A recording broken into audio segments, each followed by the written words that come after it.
Well, this place kind of sucks. That's all we got at the moment.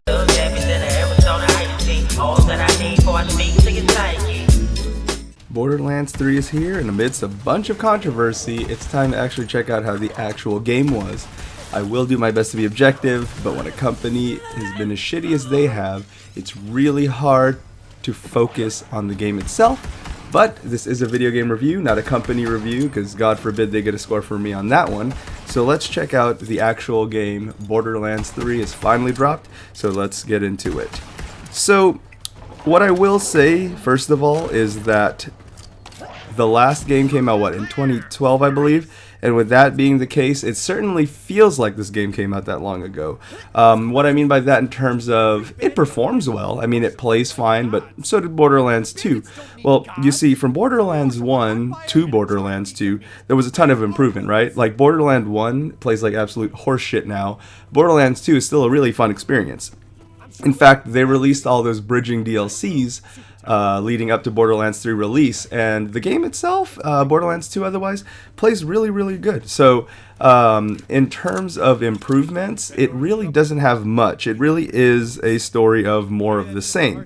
Now, depending on how you view that, you could see it as a critically bad thing, or you could see it as a good thing if you're a really big fan of the series. However, in terms of judging the game itself, there should be some sort of improvement, and I personally didn't feel that there was enough on the plate to justify making a sequel after 7 years. Now, of course, it's not like they were working on the sequel the entire time during those 7 years. In fact, you can kind of tell they weren't, because again, it kind of just picks up where the last one left off. The biggest problem I have with it, I think, one of the bigger problems I have with it is the fact that the humor does feel really dated. It's a very much edgy, is this memes type of experience when you're playing the game. I just roll my eyes, The last time I played this game when Borderlands 2 came out, I was 25. Now I'm 32, and it certainly feels like I'm rolling my eyes at my 25-year-old self. So I think that, although that I'm sure is the target demographic that the Gearbox was after, playing it with the fond memories of when I was younger to now certainly does not translate very well. I'd honestly say that it's really fair to say that the game is about as dated as the memes that are in it. It's one of those things where this is exactly why you don't throw in a bunch of shitty, what are the hot topics at the time, Rick and Morty type of memes, because by the time your game comes out, at the end of the development cycle, chances are all that crap is going to be way beyond dated. So the game definitely suffers from that issue, and some people might be like, well, why are you hammering so hard on the memes or the narrative or the blah blah blah blah, or some sort of narrative that it has, and the main reason is because this is what the game thrives on. On top of being the self-proclaimed and theoretically true original looter shooter, a lot of the original charm of the game had to do with the writing and the voice acting and the, albeit stupid but interesting enough, storyline that you go through in the first two games. So a lot of games that came out this year, well, one hasn't come out yet, but it's not looking too hot, and then one did, and it wasn't that great, was Marvel Ultimate Alliance 3, The Black Order, and then Shenmue 3, which isn't out yet. Marvel Ultimate Alliance is about 10 years after the last one, and Shenmue 3 is about 18 years after the last one. A good case of just too little too late, Games like Final Fantasy 15 and Kingdom Hearts 3, which went through several periods of development hell or long development cycles, they at least led to a good product, because, albeit having a bit of a rocky road, they at least were working on the games this whole time. Again, it's not like they're trying to shit out a sequel way too little and way too late at the end when they need a cash cow or whatever the reason they're trying to bring this stuff back is. I know Borderlands has a very big fan base and loyal fan base, so at least in this case I can give them the benefit of the doubt that the demand is there, but again, I still feel that they could have delivered more. Getting into the good of the game, you do have some quality of life stuff that I did enjoy.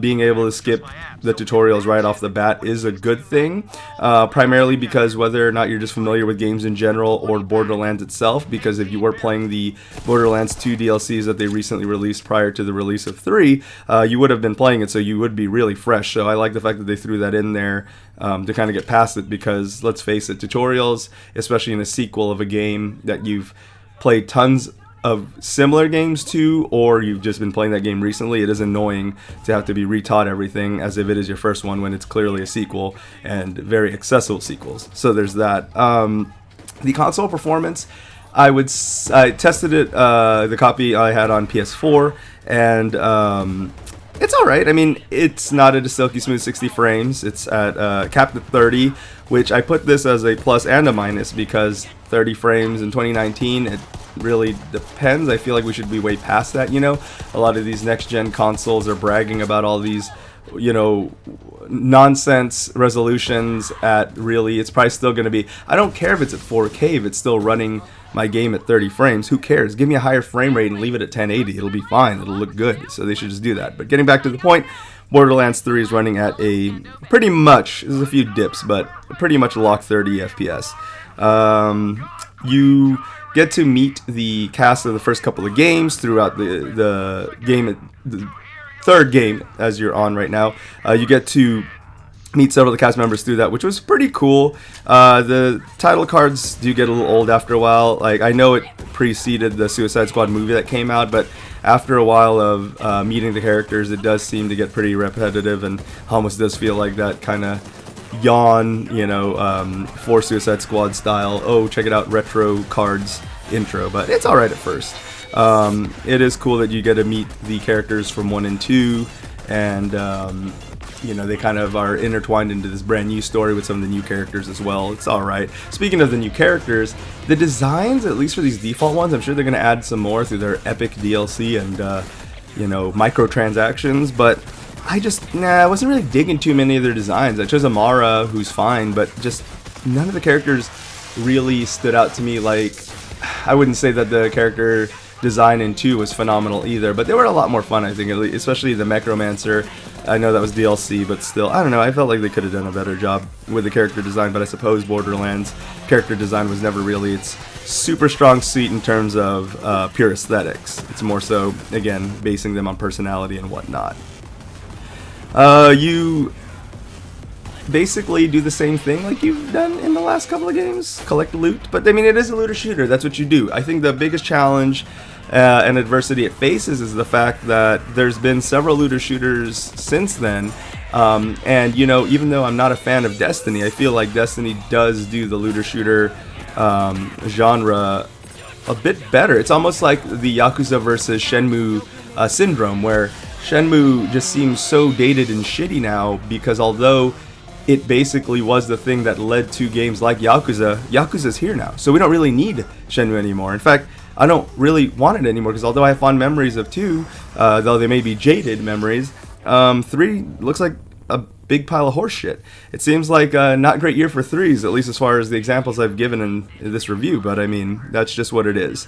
Obvious issues with the game, going into the negatives, is of course Epic exclusive, like many things, but of course you play your cards on that one. That's a bit heavily opinionated on whether or not that's a good or bad thing, although I know that a majority PC players would say it's a bad thing. But again, I'll to each their own on that one. I personally do not care for it not being on Steam, but there you go. An issue I also have with just the series in general, but they bring it back in 3, is the, although not David Eddings this time, Claptrap. It's like, I hate it when they put situations where you're supposed to care or worry about these characters that I can give a fuck less about. They're like just really annoying, whether it's Fallout 4's baby Sean or Claptrap. It's just like when they get kidnapped or hurt, I don't care. They try to create scenarios in which, even if they're a little bit silly, I think you're supposed to give half a shit that any of them are being dragged away or stupid, but it's just really annoying, 5 hours or so into the game, here I am walking around with Claptrap, who's bragging to one of the characters about how cool they are and how they saved the world. It's like, dude, fuck off. Like, I would not want to have to fucking put up with that shit the entire time I'm going on this adventure with this really shitty character I would have just let get taken away. Like, if the Scrags took him away, fuck him, who cares? I believe that's what happened in 2, right? They take him away, who cares? Just let him fucking die, like, and just move on. Because better off on our ears that way, you know? What? I've some issues I heard about, but I haven't experienced myself, so I can't really vouch for them, are stuff like cloud save issues. But what I can say is that the game does get a little bogged down and buggy sometimes, and I don't know if that's the PS4's lack of RAM or the game itself, but I do know that it is, like, the graphics aren't necessarily intensive. They do the thing where they use cel shaded graphics to kind of hide the fact that it's not like, you know, this super high res Detroit Become Human type CGI situation going on, but it's weird for it to chug because, you know, it probably shouldn't given those facts. But it runs fine for the most part. Like I said, just a few times, like, I'd be in the menu trying to upgrade and it would just drop to, like, you know, 10 frames, and it would be really weird sometimes. Where I do know it did get a little bit unforgivable was the split screen gameplay. Now, I'm glad they tried to bring back couch play, because couch play is a bit of a lost feature and a lost art in games nowadays. But unfortunately, it is pretty bad. At least when I was trying it out. Again, whenever I review these games, I run them on launch status. I was running version 1.0, like, straight off the disc, no patching, and I don't know if they fixed that since, but I like to rate these games based on how they were dropped and how the developer felt they can come out. So yeah, not great. It's pretty much unplayable. I mean, a lot of times whenever there's any sort of busyness with lots of enemies on the screen or you know, elements going on like fire and stuff like that, it pretty much just becomes a frame drop nightmare and unplayable mess. So as far as, you know, launch condition goes, I would not advise playing it on split screen with a friend, although that should have been fun, and I do appreciate the fact that they realized how, you know, important that was to try to deliver that to the player. So if they can fix it, good on them. That's about that. Again, it's really hard to separate.